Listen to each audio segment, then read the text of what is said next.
Assalamualaikum warahmatullahi wabarakatuh. Nama saya Jihan Safira. Saya di sini akan memperjelaskan.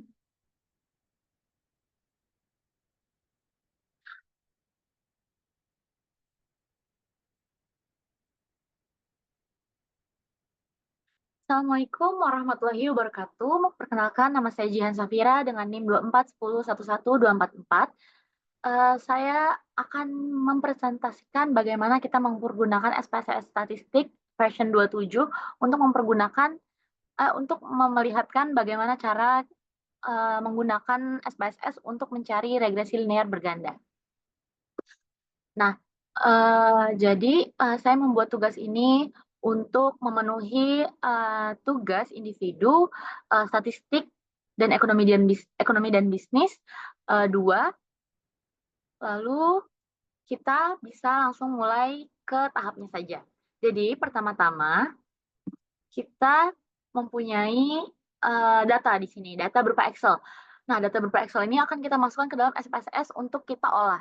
Yang pertama di sini ada observasi bulan, dari bulan pertama sampai bulan ke-8, lalu ada biaya iklan sebagai variabel X1, yaitu variabel independen, lalu ada jumlah sales sebagai variabel independen juga, lalu juga ada volume penjualan sebagai variabel dependen. Nah, di sini kita akan mencari bagaimana sih biaya iklan dan jumlah sales itu mempengaruhi volume penjualan setiap bulannya. Nah, karena itu kita bisa langsung masukkan ke SPSS. Saya di sini memakai SPSS versi 27.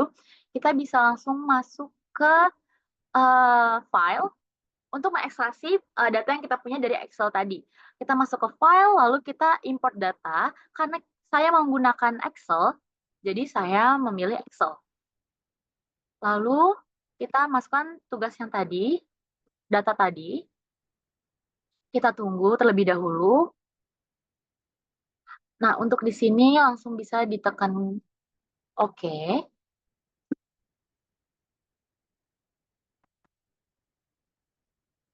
Baik. Nah, ini sudah ada datanya, tapi di sini untuk menjalankan SPSS, kita tidak memerlukan observasi bulannya dan V5.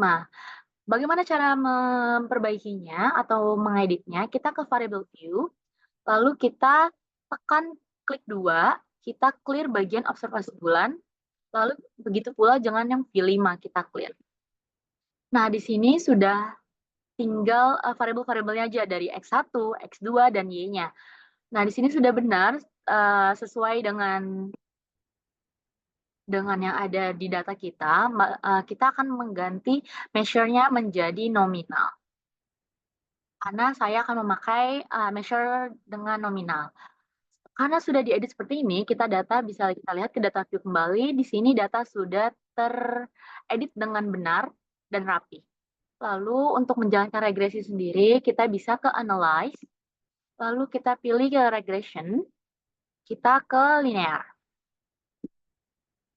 Baik, lalu di sini kita bisa saya masukkan ke variabel dependen dan independennya. Variabel dependennya bisa kita masukkan yang Y. Lalu untuk independennya kita bisa masukkan biaya iklan dan jumlah sales. Setelah dimasukkan seperti ini, kita bisa masuk ke statistiknya. Untuk estimate dan model field-nya tetap di checklist. Lalu kita bisa checklist error score change-nya. Lalu kita juga bisa checklist coordinatory diagnosis. Lalu kita bisa tekan continue. Lalu saya akan melihat, saya ingin menggunakan statistik plots-nya juga. Jadi di sini kita tinggal taruh normal probability plot-nya aja, lalu continue. Ketika kita sudah mengedit seperti ini, lalu kita bisa langsung tekan OK. Bisa ditunggu sebentar. Nah, di sini data dari regresi linear bergandanya sudah ada.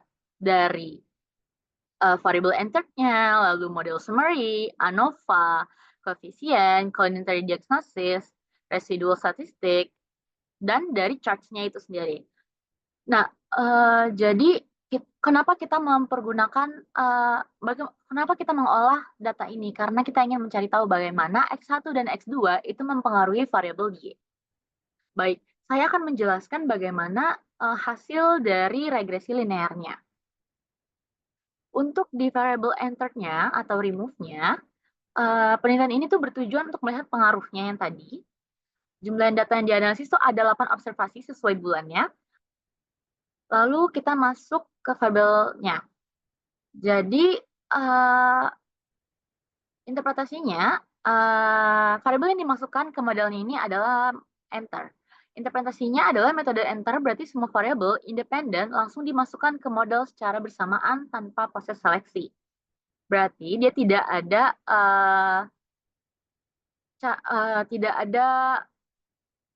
cara khusus mungkin bisa dibilang, jadi kita langsung dianggap sama semua. Nah, untuk interpretasi bisnisnya itu perusahaan ingin mengetahui nih, apakah pengeluaran iklan dan jumlah tenaga penjualan secara bersama-sama dapat meningkatkan volume penjualan, sehingga kedua faktor itu bisa diuji dalam satu model aja.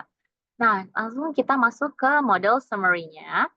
Di sini kita bisa lihat R-nya itu 0,93, R square-nya ada 0,987, adjusted R-nya ada 9,82, dan adjusted standar error-nya ada di 12,495.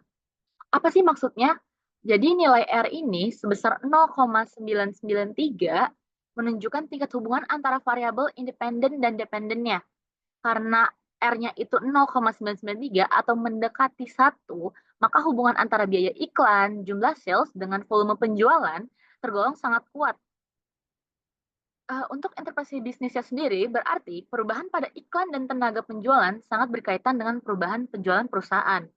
Lalu untuk R square-nya sebesar 0,987.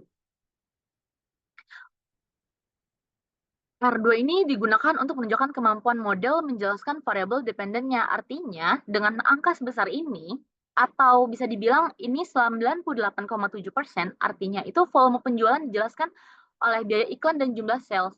Sedangkan 1,3%-nya itu dijelaskan oleh faktor lain.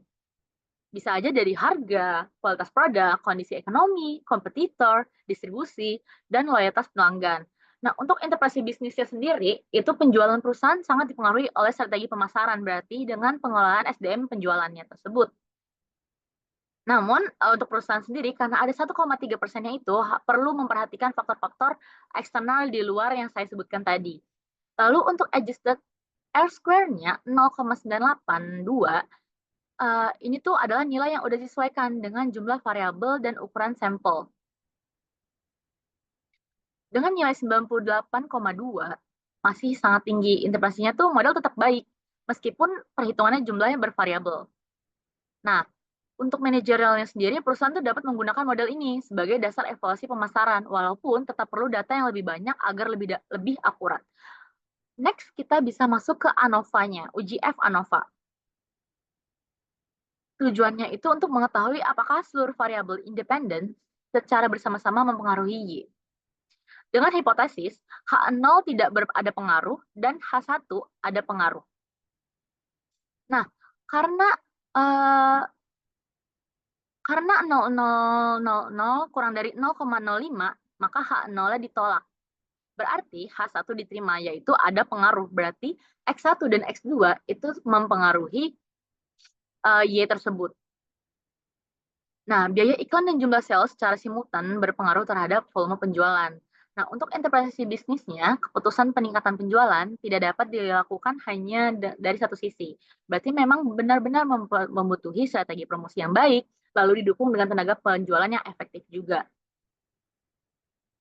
Nah, iklan menciptakan ketertarikan pasar, sedangkan sales membantu mengubah ketertarikan menjadi transaksi. Lalu kita masuk ke persamaan regresi atau koefisiennya. Persamaannya yaitu Y 1,366 ditambah 5,519 X1 ditambah 23,087 X2-nya. Dengan keterangannya itu, Y-nya itu volume penjualan, lalu X1-nya biaya iklan dan jumlah sales-nya, dan X2-nya itu jumlah sales. Nah, konstanta 1,366 artinya itu jika biaya iklan dan jumlah sales-nya 0, maka volume penjualan diprediksi sebesar 1,366. Nah, Apa artinya? Tanpa aktivitas pemasaran dan tenaga penjualan, perusahaan masih memiliki penjualan dasar dari pelanggan tetap atau faktor lain. Nah, koefisien biaya iklan sebesar 5,519, artinya setiap kenaikan satuan biaya iklan meningkatkan penjualan sebesar 5,519 satuan. Namun karena signya itu 0,79 lebih besar dari 0,05 sehingga pengaruhnya belum signifikan. Nah, interpretasi bisnisnya itu bisa aja menambah anggaran iklan, belum tentu langsung menaikkan penjualan. Kemungkinannya itu mungkin target iklan kurang tepat, pesan iklan kurang efektif, dan iklan hanya membangun awareness aja. Nah, untuk koefisien jumlah salesnya sebesar 23,087, artinya dengan setiap penambahan satu jumlah sales, meningkatkan penjualan sebesar 23,087 satuan. Namun, karena signifikannya adalah 0,67, artinya lebih besar dari 0,05, berarti secara parsial itu belum signifikan.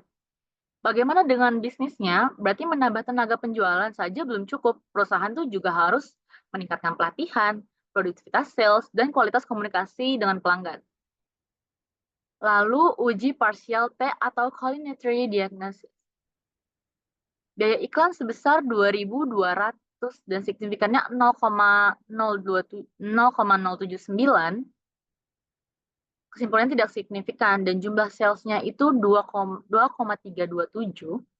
Dengan signifikannya 23,087, artinya tidak signifikan. Untuk uji T-nya sendiri, maaf, 2,327 dengan signifikannya 0,067, artinya tidak signifikan karena di atas 0,05.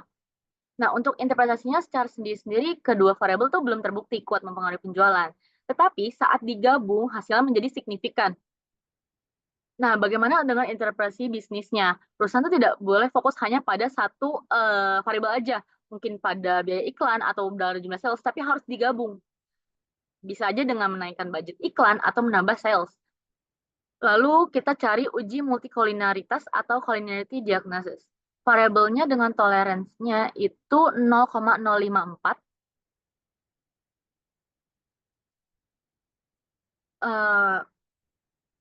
0,654 di sebelah sini. Dengan kriterianya, toleransinya berarti kalau lebih dari 0,10 artinya aman, dan FIV-nya kurang dari 10 berarti artinya aman. Dengan hasil, toleransinya kurang dari 0,10 dan FIV-nya lebih dari 10. Apa artinya?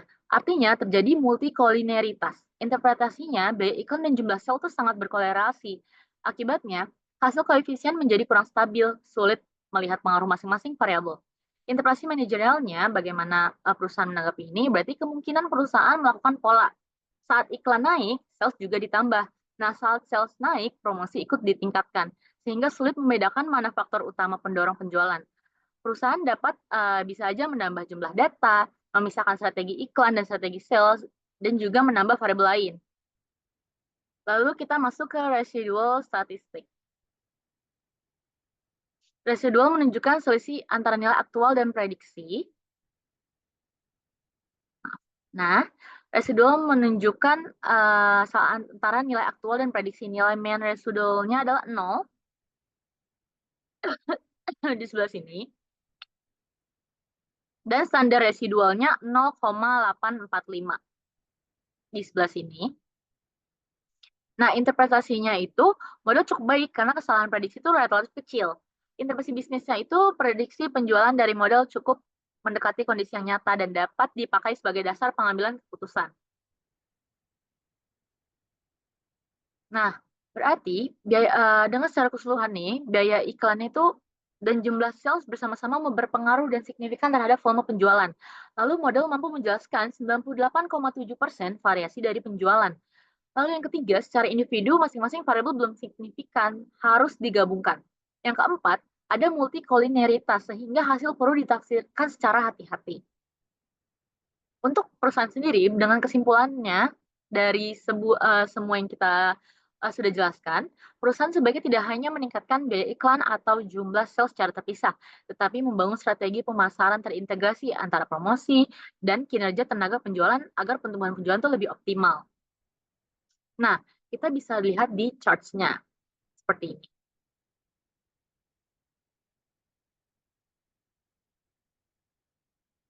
Baik, eee, mungkin seperti itu, penjelasan dari saya dari, hasil dari regresi linear berganda terhadap, biaya iklan dan, penjualan itu.